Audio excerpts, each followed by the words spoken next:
Inspire with Nendrix, the foundation. Boy, this is my... Hey, Embracing Arms community, this is Dr. Danielle Hairston, and I'm coming back to you with another 5-minute quickie for your best life.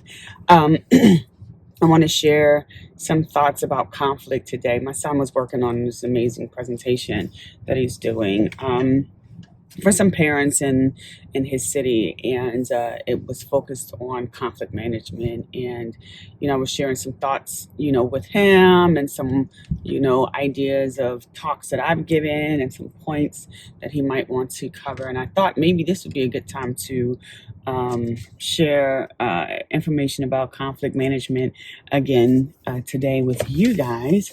And I know that I came to you several months ago, maybe a year and a half ago, about conflict management. So you can probably go through the 5-minute quickies and find that topic again. But I was just wanted to share because I wasn't quite sure if we talked about this part of it. A part, where you try to think a little bit about the whole the source of the conflict, right? In order for you to be able to resolve it, like, why is the conflict happening?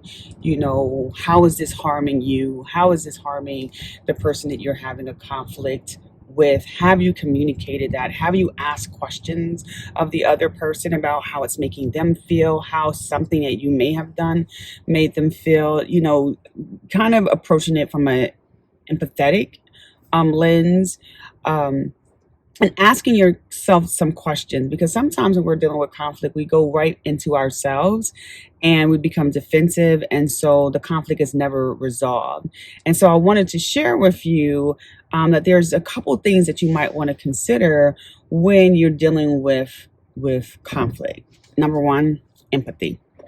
Asking questions of the other person, of the other entity, about how they're feeling, like genuinely finding out about how they're feeling without forcing them to hear about how you're feeling, regardless of what you believe, started the conflict, caused the conflict. Actually exercising some empathy is really important. And then, thinking about trust, like how does this impact your ability to trust one another, and how important is trust to you regarding that particular person, and what things would need to be done in order for you to build that trust.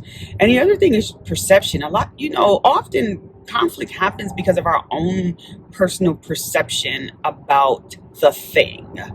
And if we took some time just to pause and think about our own perception of what happened, we may discover that it's really not a conflict.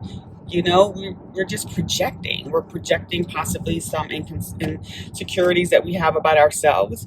We're projecting possibly about something that happened to us in the past, and you're tossing all of this energy into your present. I always believe that if we don't heal the wounds from the past, it'll bleed into our future. And so, is that, part of that? Is it the perception? And then the other thing is, just thinking about, what do you win or lose? What do you win or lose in this conflict? Is it something that you're concerned about? Is it something that you're concerned about in terms of losing, the friendship, or losing yourself, or losing your job, wherever and however the conflict is, started, and whomever you are in conflict with. So just think about those few things when you are faced with conflict.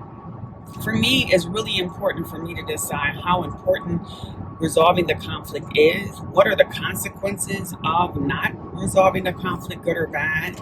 How important that person is that I'm having a conflict with, and being, really being empathetic, about like what's happening with this person, why they're feeling the way they're feeling, and think about the trust that could possibly have been broken because of this conflict.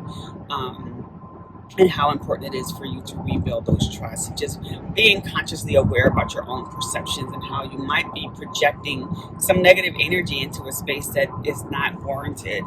So anyway, I just wanted to come to you with that 5-minute quickie about conflict, and hopefully you're in the community embracing others, because someone's out there waiting for you, and I want you to continue to live your absolute best life. Without the interest to lead us out. We're chillin', having our fun. Yeah. Come spend the weekend with us in our house.